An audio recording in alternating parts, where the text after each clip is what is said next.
¿Alguna vez han encontrado con una persona del primer mundo que parezca sentirse como el verdadero conocedor y salvador de las personas del tercer mundo? Ya saben, esos turistas extranjeros que en las playas de América Latina cargan como si fueran animalitos de compañía a los niños de la zona para sacarse una foto para su Instagram. O también esos turistas que pagan miles de dólares para ir a las zonas empobrecidas de África y así conseguir su propia foto y videíto de cómo están alimentando a los niños, tal como si nadie más hubiera podido dar esas cucharadas más que ellos, y solo ellos. Así como si no existiera la opción de donar los miles de dólares que costó su viaje para que eso compre más comida, y también, claro, pague el salario de alguien con más experiencia y más dedicación al problema.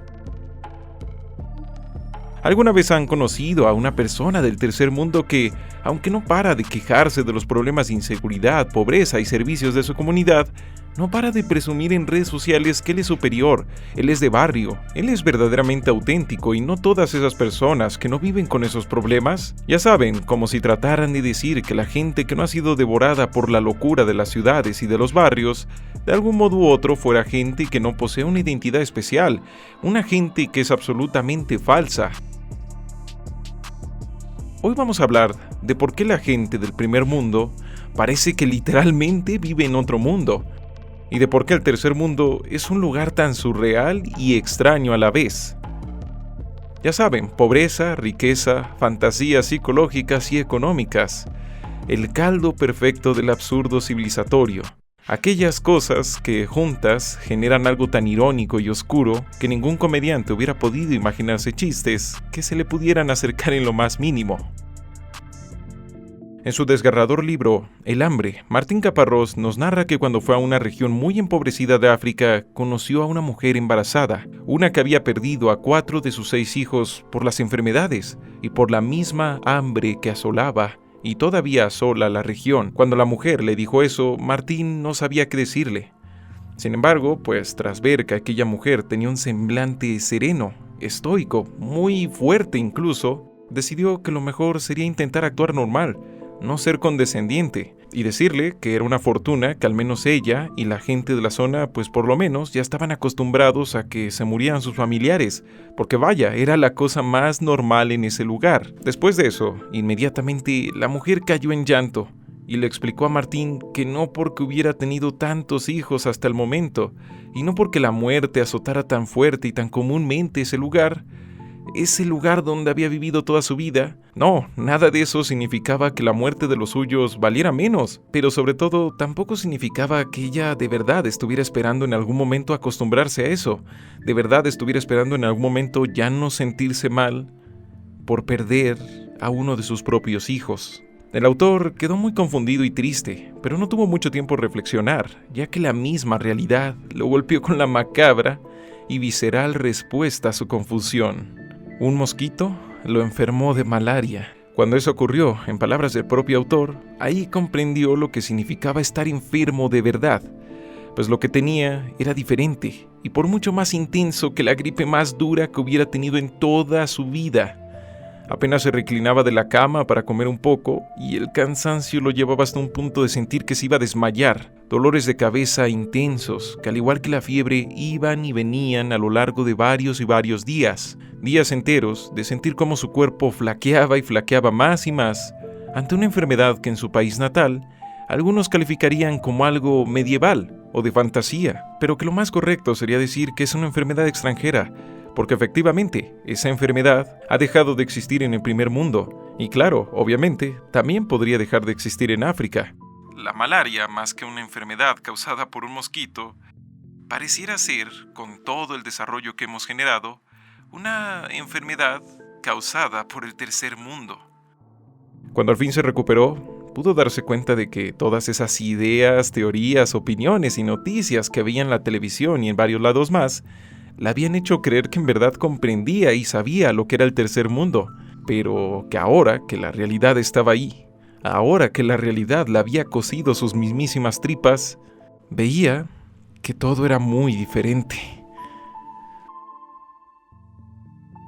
He escuchado muchas veces cómo hay quienes dicen que los mexicanos nos reímos de la muerte y que por eso no nos afecta tanto la actual situación de nuestro país. lo he escuchado tanto que comienzo a creer que más que una realidad, es una frase pegajosa que usan los extranjeros, pues gracias a esas películas donde muestran que el Día de los Muertos, o Día de los Muertos, es una especie de carnaval repleto de risas, diversión, fiesta. Y digo esto porque en la realidad el Día de los Muertos es, o bueno, era una tradición solemne donde sí, podía haber alguna fiesta, alguna celebración, pero todo era con un aire solemne,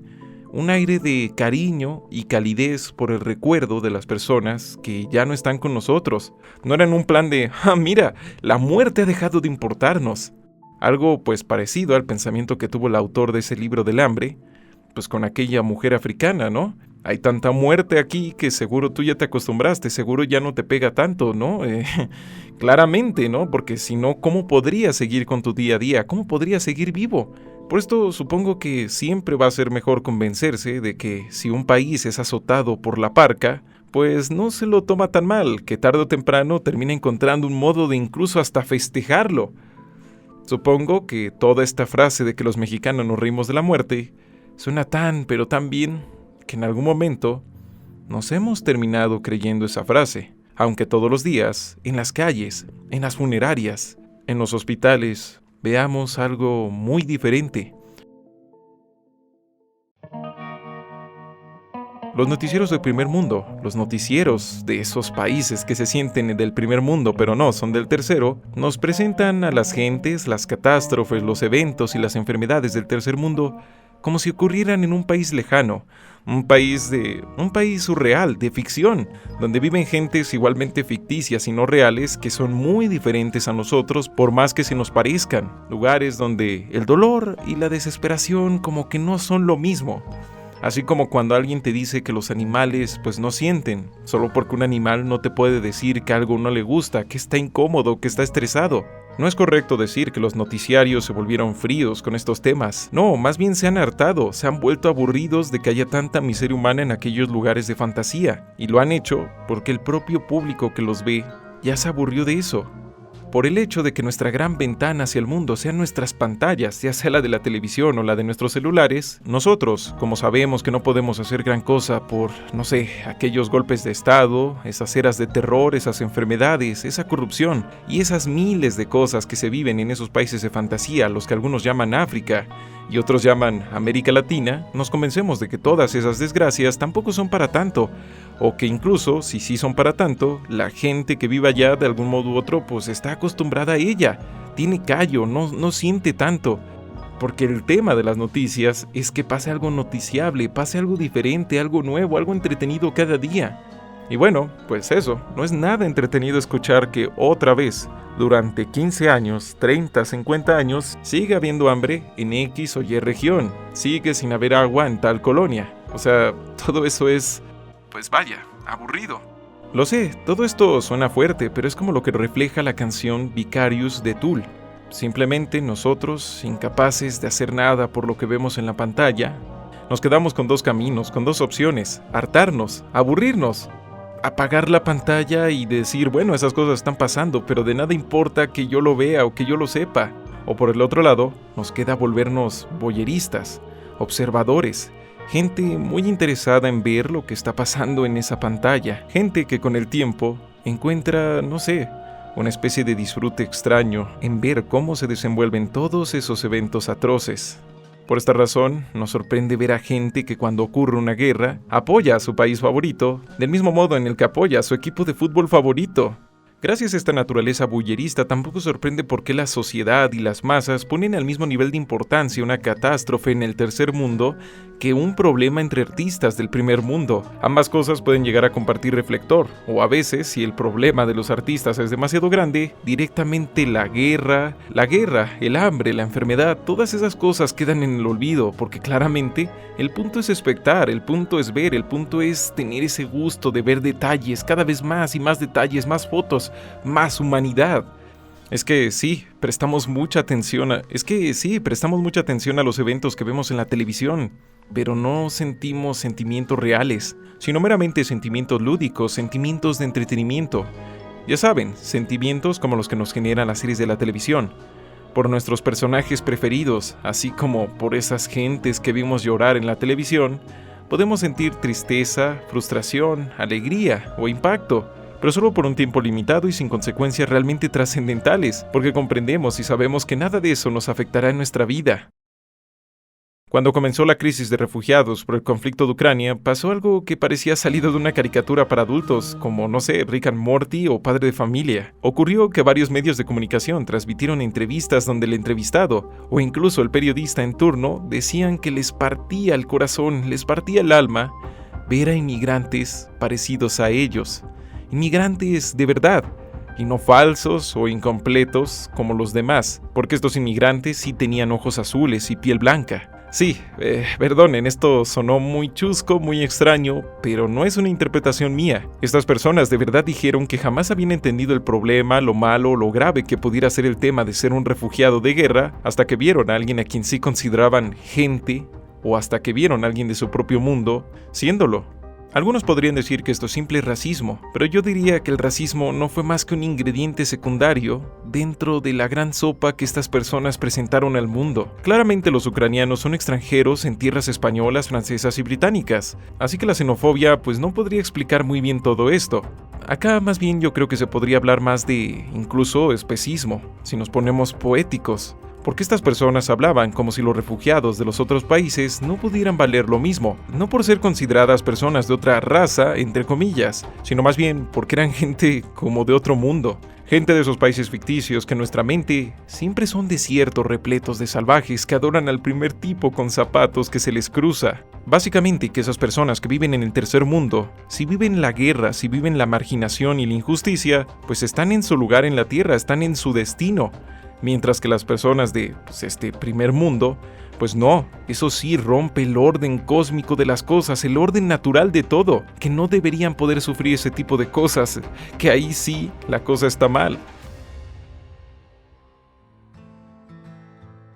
Una vez, hace unos años, los chicos de mi gala me invitaron a grabar un podcast en conjunto. Acepté, y por vaivenes de la vida terminamos grabando en un alto, lujoso y moderno edificio de coworking en el corazón de la Ciudad de México. Ahí, aquella primera vez que estaba en un piso más allá del piso 10, quedé estupefacto y maravillado. Jamás había tenido una vista desde donde parecía que los demás edificios no eran más que montones de piedras. Jamás había estado en un lugar donde las paredes fueran prácticamente vidrios colosales y nada más. Jamás había estado en esos mundos que seguro para muchos eran la cosa más común. Así que no pude evitar comportarme como un turista durante un rato, como si estuviera visitando un lugar increíble, como si estuviera visitando una especie de parque de atracciones o Disneylandia. Así que empecé a sacarle fotos a todo, tratar de prestar atención a todo lo que veía porque era simplemente maravilloso, cuando, reitero, solo era un espacio de coworking. Bueno, después de grabar aquel podcast e irme a mi casa,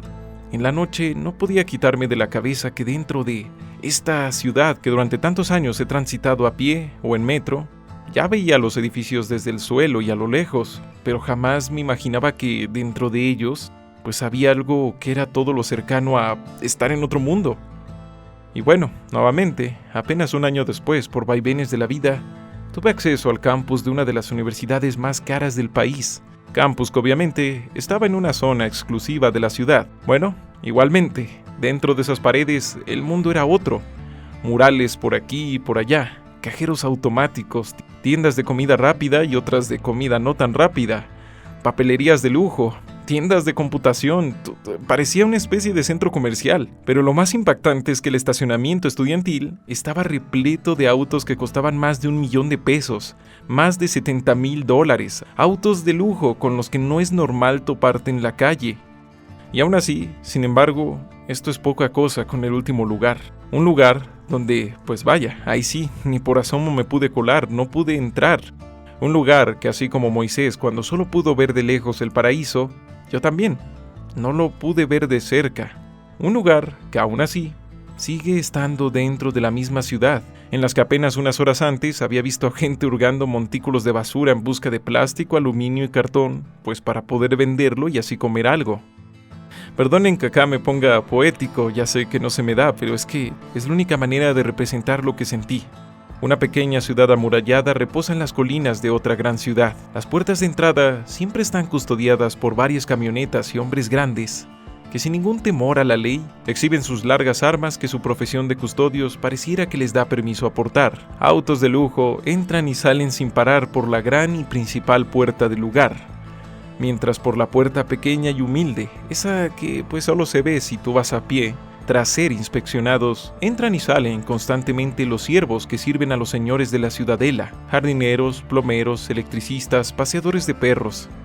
Es curioso que tanto lujo, tanta exclusividad, tanto dinero gastado en muebles de diseñador estén ocultos, ya que las masas de la megaurbe de cemento, esas masas que viven colinas abajo, no aspiran a la vida de esa ciudadela, porque en muchos casos ni siquiera saben que ese lugar existe.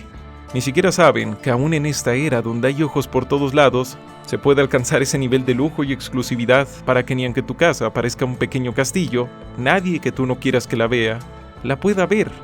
Lo curioso de esta separación entre primer mundo y tercer mundo es que los poderosos del tercer mundo, en su obsesión de hacer una especie de terraformación de sus tierras para convertirlas en algo parecido en el primer mundo, terminan generando este tipo de cosas tan extrañas, poniendo todo tipo de murallas por aquí y por allá, algunas de piedra, otras un poco más sutiles, como que no hay transporte público que te lleve a aquellos lugares. Para las masas en general, esas masas de las que soy parte, porque, pues vaya, haber conocido ese lugar fue pura suerte y como ya dije, ni siquiera pude verlo de cerca, solo nos queda aspirar y soñar, acercarnos a vivir en el primer mundo, aún estando en el tercero, a través de las fantasías. Centros comerciales repletos de tiendas de fast fashion que venden ropa barata que con problemas dura más de unos meses,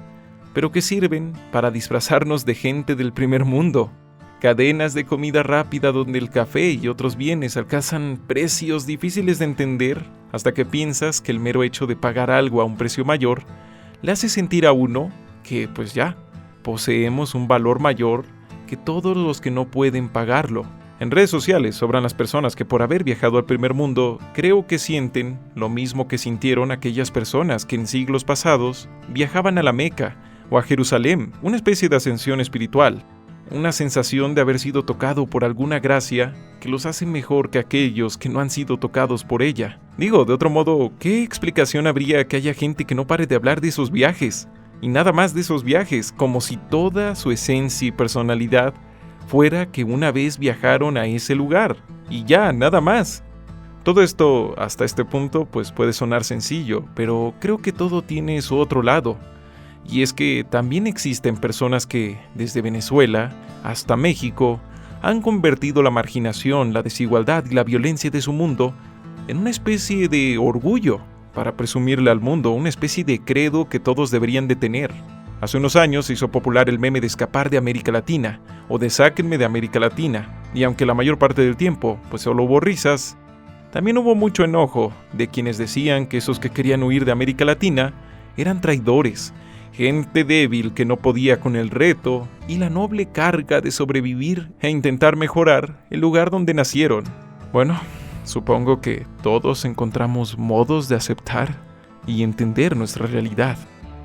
Bueno,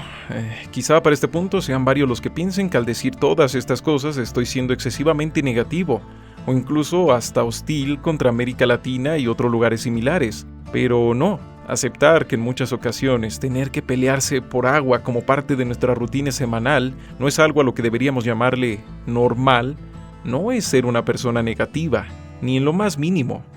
Es solo que, vaya,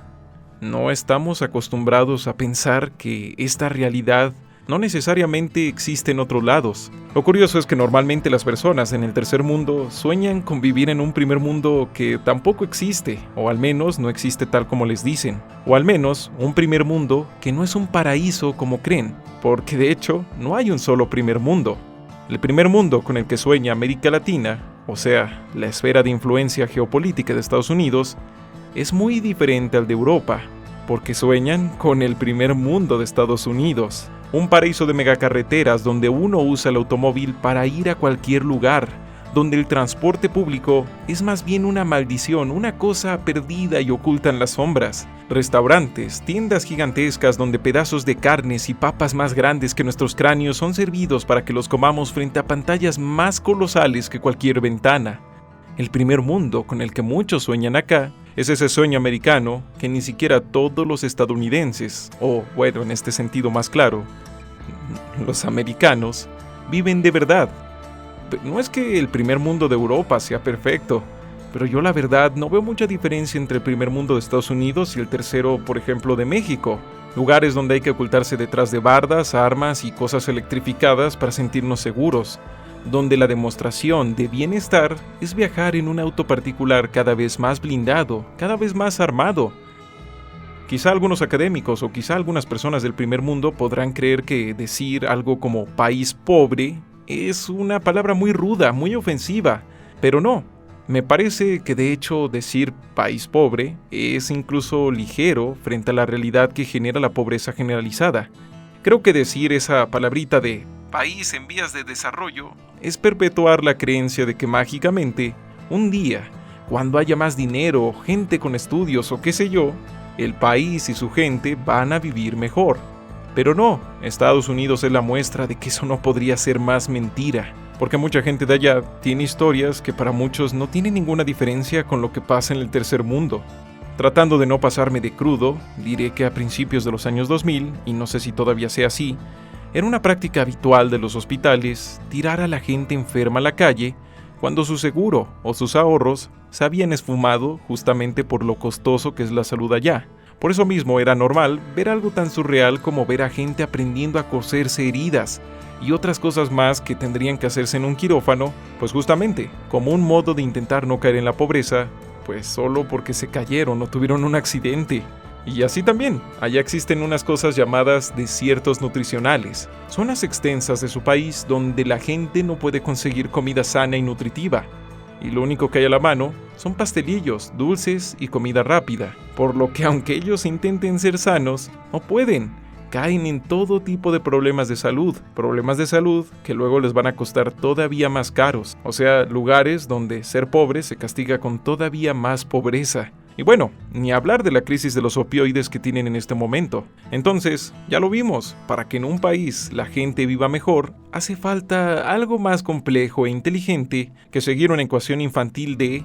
más desarrollo igual a más bien vivir. ¿Qué es lo que hace falta para que el tercer mundo deje de existir y los países pues pasen a ser, no sé, países desarrollados? Es complejo, muy complejo responder esto, porque cada país tiene sus propios asuntos. Sin embargo, creo que se puede decir que los cambios necesarios van más allá de echarle ganas y esforzarse a un nivel individual. Más bien hacen falta políticas de verdad y no meros distractores que nos hagan sentir como del primer mundo. Sí, o sea, tener un centro comercial en tu localidad no hace que tu localidad sea del primer mundo si ni siquiera hay transporte de calidad, o si ese centro comercial va a jalarse toda el agua potable y ahora ya vas a estar sin agua. Endeudarse de por vida para estudiar, tener casa y tener una televisión muy grande no es de primer mundo si gracias a eso sabes que tienes que soportar cualquier trato en el trabajo, o si no te vas a quedar sin dinero para sostener un estilo de vida que más que poseer de verdad, lo tienes prestado. Poco a poquito, a meses con intereses. Acá lo curioso es que hasta este punto, pues la verdad es que hay mucha gente que no podría encontrar diferencias entre América Latina y Estados Unidos. Pero bueno, sin políticas, sin interés común por el bienestar general, las ciudades donde la gente empieza a ganar dinero, más que volverse paraísos, o por lo menos lugares donde se vive mejor, se vuelven quesos distópicos y agujerados, donde cada nuevo vecindario bardeado y electrificado hace que la gente se case más y más con la idea de que vivir vigilados y siempre alertas ante cualquier persona que se encuentren en la calle es lo mismo que vivir seguros y plenos. Para terminar este podcast, nada mejor que la cita de Hannah Arendt, que diría: el tercer mundo no es una realidad, sino una ideología. Y en efecto, yo siento que en algún punto las naciones desarrolladas, como gustan llamarse a sí mismas, en vez de naciones ricas, se reunieron en uno de sus clásicos congresos, no sé, quizá en la ONU, y decidieron que a partir de ese momento, el control y la influencia que tenían y tienen sobre los países con ejércitos débiles, gobiernos fracturados y economías delgaduchas, pues iba a seguir siendo igual. Pero ahora eso tendría que llamarse y verse diferente, pues de ahí nació eso de país en vías de desarrollo, pues para ya no decir país pobre, país subyugado o país del tercer mundo. Me imagino que entonces decidieron que esos países pobres, esos países débiles, iban a tener lugares en las mesas de debate y hasta se les invitaría a congresos y todas esas cosas bonitas y lustrosas de la política internacional, como pues para generar esa sensación de que pues ya, de ahora en adelante, ya iba a haber un solo mundo donde todos iban a contar, y no dos o incluso tres. Pero tras tantas décadas, vemos claro como el agua que la razón de que haya gente de segunda o incluso de tercera, dado el caso, tiene poco que ver con que la gente le eche o no le eche ganas, y más bien tiene mucho que ver con que hay países de segunda, de tercera y me atrevería a decir que hasta de cuarta. Países que, como no poseen un modo de hacer sonar su voz por sí mismos, no les queda más que mendigar las migajas que quedan del pan que se hace con su propio trigo.